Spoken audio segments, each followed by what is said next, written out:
안녕하십니까. 십니다 LBC 소장 임철웅입니다. 지난 시간에 예고했던 대로 현철님과 혜진님의 관계, 두 사람에 대한 이야기를 좀 해보자고요. 정보 관계가 끝나고 혜진 씨는 현철님에 대한 호감이 여전히 큰 상태죠. 그래서 현철 씨가 이제 좀 높은 의자에 앉고, 나 어제 계속 여기 앉아 있었잖아 하면서 자기 옆에 이제 방송을 얘기를 하니까 혜진 씨가 그럼 나 거기 한번 앉아볼래? 라고 하면서 이제 그 자리로 이동을 합니다. 원래 이제 민건 씨 옆에 있다가 현철 씨 옆으로 가요. 혜진님은 주변에서 다 알아요. 좀 명분이라고 하면서 이제 좀 들이밀죠. 근데 또 아무 말 없이 가서 앉을 수는 없는 거니까 또 앉고 싶으면 또 저렇게 명분을 내세우긴 해야겠죠.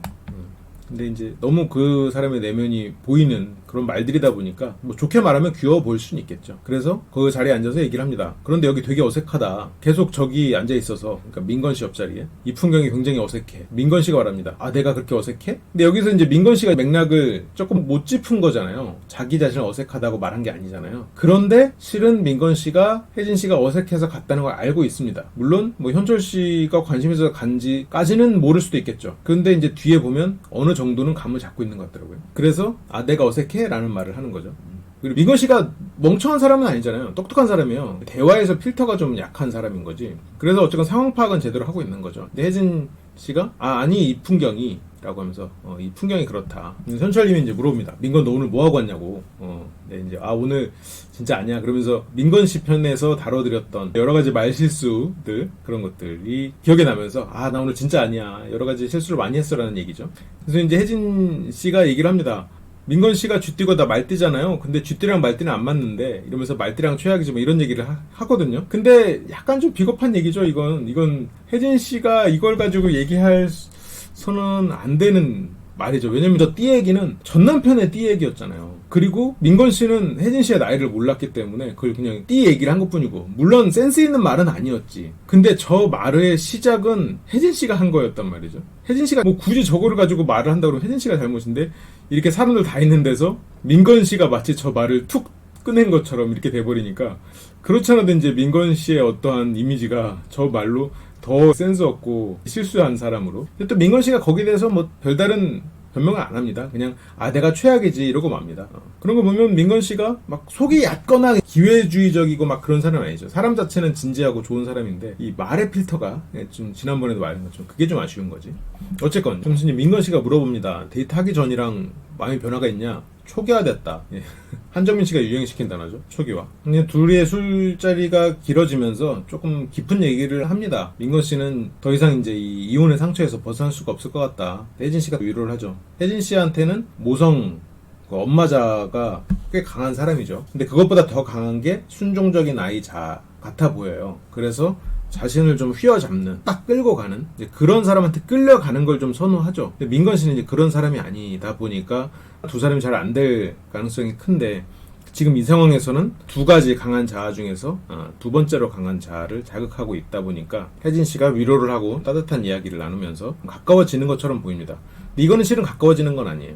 혜진 씨의 내면이 지금 이런 상황을 그렇게 선호하진 않아요. 그러니까 이 상황에서 저런 행동이 나오는 것 뿐이지 저렇게 자기를 행동하게 하는 사람을 선호하지 않아요. 자, 이제 본격적으로 현철님과 혜진님의 이야기인데, 현철님이 혜진님한테 데이트권을 써보고 싶다. 나는 양육자다 보니까 좀 부담스러워할까봐 그 데이트권을 뺏는 게 아닌가 싶어서 좀 걱정이 된다. 근데 지금 알고 있죠? 지금 현철 씨는 혜진 씨가 자기와 데이트를 하고 싶어 한다는 걸 알고 있어요. 혜진 씨가 겪어보니까 나는 상관없다, 좋다, 왜냐면 멋있다 이러면서 두 사람의 데이트는 성사가 됩니다. 근데 현철 씨가 소라 씨와 혜진 씨한테 둘 다 가서 걱정된다는 얘기를 했고 두 사람 다 하겠다고 했 상황인 거죠. 어쨌든 근데 1대1 데이트는 혜진 씨와 스포츠카를 타고 데이트를 나옵니다. 데이트 관련된 얘기를 하려고 나갔다 오잖아. 그럼 애들이랑 같이 못 있겠어. 약간 눈치가 막 보이고. 근데 그게 엄청 느껴지는 거지. 눈치 싸움 이러면서 얘기를 하죠. 근데 다른 사람들은 눈치 싸움을 하고 있는 사람이 지금 많이 없었거든요. 지금 뭐 정민 씨랑 예영 씨는 이미 다른 사람을 쳐다보지 않고 완전히 서로한테 올인하는 상황이죠. 그리고 동환 씨도 소라 씨한테 그냥 하자고 할 거죠. 아무 눈치도 보지 않아. 그리고 소라 씨도 그냥 사람들이 얘기를 들을 뿐이지. 그러니까 여기서 실은 눈치 싸움을 한 거는 현철 씨가 거의 유일하죠. 다빈 씨는 기다릴 뿐이고 혜진 씨도 현철 씨와 얘기를 하고 현철 씨를 보고 있었던 거니까. 혜진 씨가 만약 현철 씨가 다른 사람한테 간다 그러면 뭐 다른 사람, 뭐 민건 씨는 이런 사람을 선택할 수도 있겠지만 그나마 눈치 싸움을 한 두 사람이 지금 이 한 자리에 있는 거죠. 계산을 많이 했겠죠. 뭐 그 계산이 빠르든 느리든. 현철 씨는 그동안 소라 씨에게 가면서 양보나 이런 거를 했다고 하면서 이제부터 안 하겠다고 했는데 어떻게 명분을 세워서 지금 소라 씨로 가던 이 발걸음을 혜진 씨로 옮기느냐. 이제 그게 좀 눈치가 보였을 거란 말이죠. 그 과정에서 동환 씨한테도 좀 눈치가 보이고 소라한테도 눈치가 보이고 그리고 민건에게도 눈치가 보이고 그리고 혜진에게도 눈치가 보여요. 이렇게 네 사람한테 눈치가 보이는 상황이 되니 당연히 눈치가 보이겠죠. 그러면서 이제 민건 씨 얘기를 잠깐 합니다. 어제 이런저런 얘기를 했다. 그래서 이혼하고 괜찮은 줄 알았는데 너무 여전히 힘들어 하더라. 그런 얘기를 합니다. 어젯밤에 둘이 했던 이야기를. 나라면 이런 얘기 하면 안 좋을 것 같아. 내가 민건 씨면. 근데 이제 거기에 현철 씨가 나는 아이와 같이 지내면서 그 아이 때문에도 좀 괜찮았다. 라고 어필을 하죠. 아이에게 주는 사랑만큼 이성에게도 주고 싶다. 현철 씨가 알고 있잖아요. 지금 혜진 씨가 왜 지금 나한테 호감이 있는지. 아이에 대한 이야기를 하면서 이 사람이 나한테 호감이 생긴 걸 알고 있기 때문에 이제 그것을 가지고 어필을 하고 있죠. 제가 항상 전략적인 대화를 강조를 하는데 현철 씨 같은 경우는 너무 전략적으로 하시다 보니까 전략밖에 없는 느낌이 조금 있어요. 우리가 이제 영화를 볼 때도 이게 스토리가 있고 그 안에 감성이 흐르는 것처럼 이게 스토리만 너무 흐르면 이거는 뭐 다큐도 스토리만 있는 게 아닌데 스토리만 흐르면 말 그대로 그냥 시놉시스잖아요. 그냥 글로 대충 요약된 것 같은 느낌. 근데 거기에 이제 장면도 있고 어떤 그 배우들의 연기하는 그런 감정도 있고 이러면서 그 영화가 풍성해지고 재밌어지는 건데 약간 현철님의 느낌은 전략으로 막 전소국력으로 질주하는 그런 느낌이 있어요. 근데 물론 그게 아무 생각 없이 아무 말이나 뱉는 것보다는 훨씬 낫겠죠.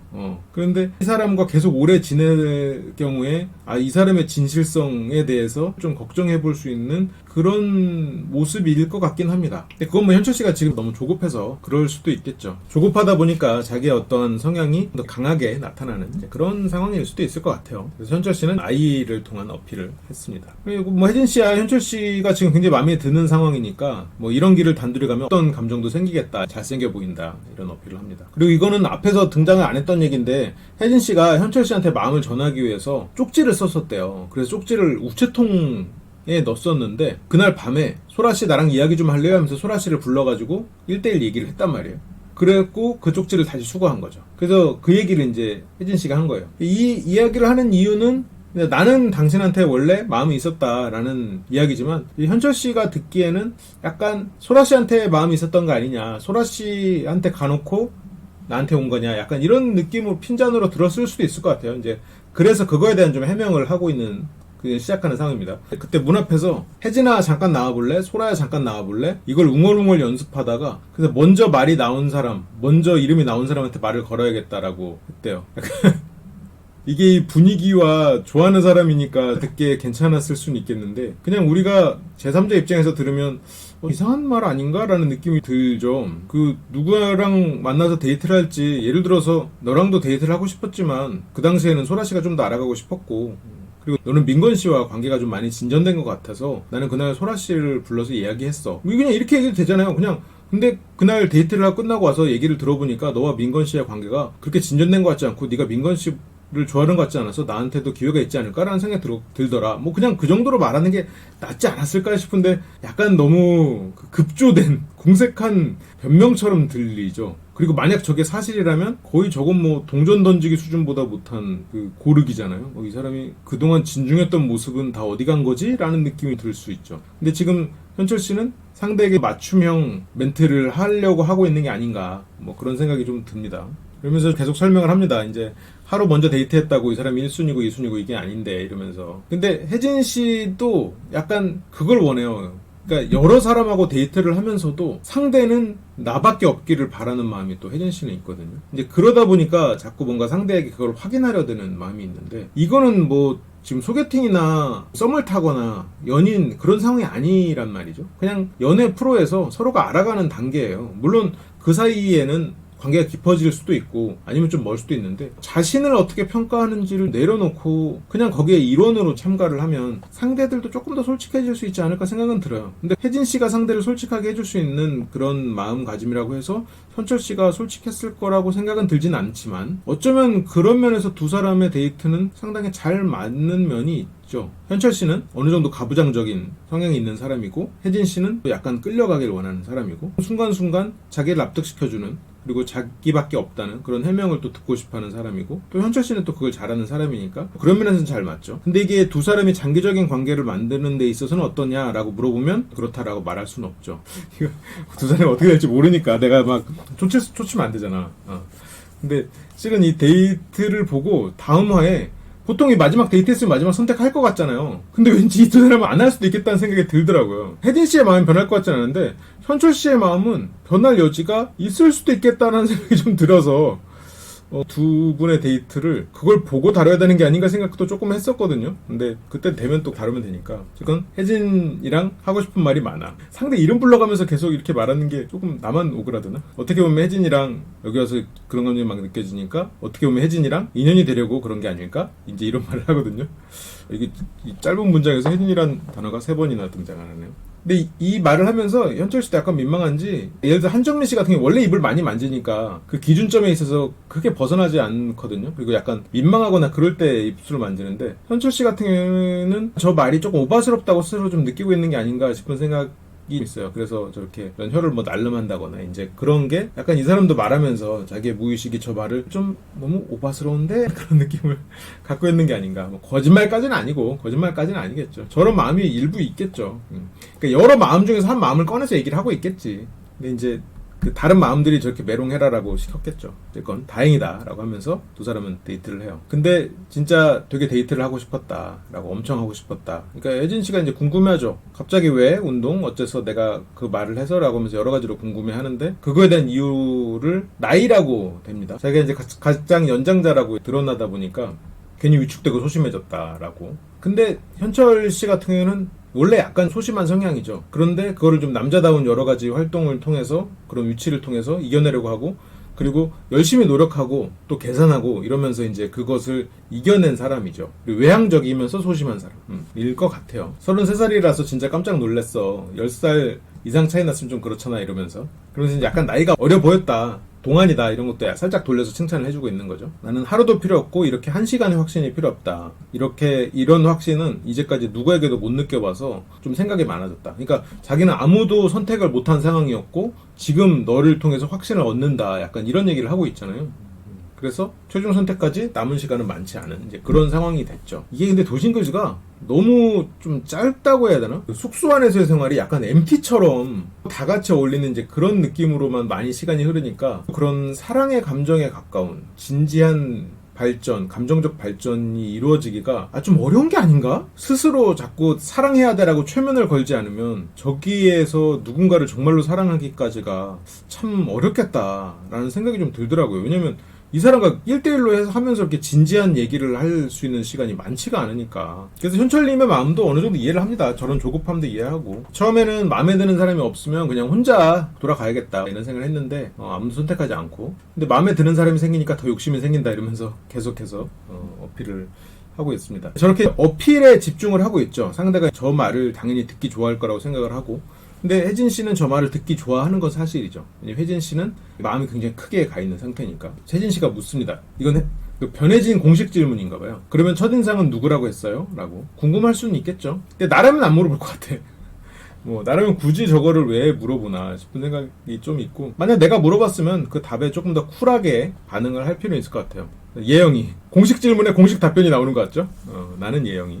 배우 같은 느낌으로 들어왔다니까? 여신 느낌으로. 그러면서 혜진 씨가 말합니다. 여리여리 작고 소중한 이러면서 민건 씨에게 들었던 말을 또 하는 거죠. 근데 현철 씨가 차에서도 예영 씨 칭찬을 했었나 봐요. 그러면서 정말 작고 아담한 여자를 좋아하는 사람이 많구나. 작고 아담한 게 예영 씨에 대한 표현이잖아요. 혜진 씨가 예영 씨를 표현하는 말, 작고 아담한 여자. 근데 현철 씨는 배우 같다고 말했단 말이죠. 혜진 씨는 예영 씨가 자기보다 더 이쁘다는 거 인정을 안 하고 있는 거지. 나는 건강미가 넘치는 여성이라고 스스로를 평가를 하고 있고, 예영 씨는 좀 작고 아담한 그런, 저렇게 하면서 스스로가 좀 상처를 덜 받는 방향으로 표현을 바꾸는 것 같아요. 근데 그럴 수 있죠, 사람은. 현철 씨가 가슴 설레서가 아니라 그냥 단지 기억에 좀 더 남았을 뿐이다 라고 얘기를 하지만, 이미 혜진 씨의 마음은 좀 상한 거죠. 근데 이렇게 대화가 안 돼서 혜진 씨가 현철 씨를 선택하지 않지는 않을 거예요. 왜냐면 혜진 씨가 현철 씨한테 본 매력은 뭔가 저렇게 막 말을 잘하고 재밌고 이런 것보다는 어떠한 진중함이었단 말이죠. 진중함, 아까 아이를 사랑하는 말.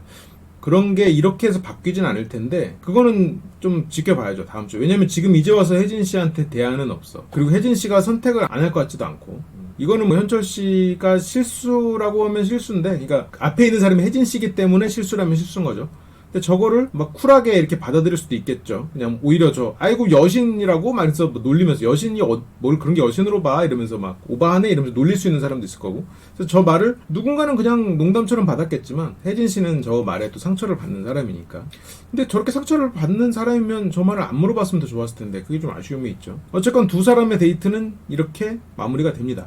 과연 이 두 사람이 끝까지 잘 될까? 안 될까? 물음표가 있죠. 현철 씨가 다른 사람과 연결이 될 가능성이 있다고 보거든요. 없을까요?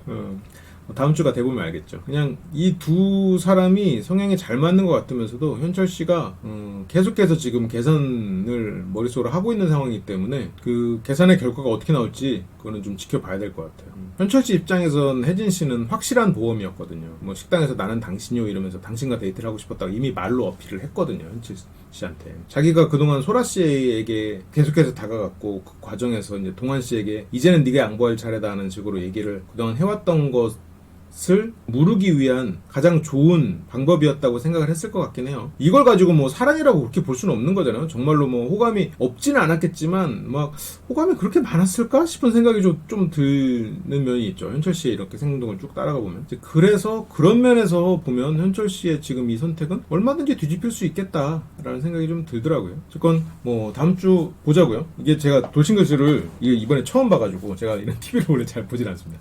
실은 집에 TV도 없어. 그러니까 TV가 있는데 그 인터넷만 연결돼 있는 TV 있잖아요. 그 공중파가 안 나오고 공중파의 TV가 이런 영상도 누가 보라고 하면 이제 그때서야 보는 거예요. 그래서 이 시즌 3를 처음으로 봐서 이게 전체로 어떻게 흘러가는지는 잘 모르지만 이렇게 해서 선택이 되면 뭐 동거도 하고 뭐 신혼여행도 가고 그런다고 하더라고요. 과연 이 두 사람이 이제 그렇게까지 될지. 예, 저한테 만약 베팅을 해라 그러면 저는 안 된다 쪽에 베팅할 것 같아요. 뭐 돈을 잃을 수 있겠지. 뭐 많이는 아니고 조금만 베팅하지 뭐. 그렇습니다. 그러면 다음 시간에 또 더 재밌는 얘기로 돌아오겠습니다. 시청해주셔서 감사합니다.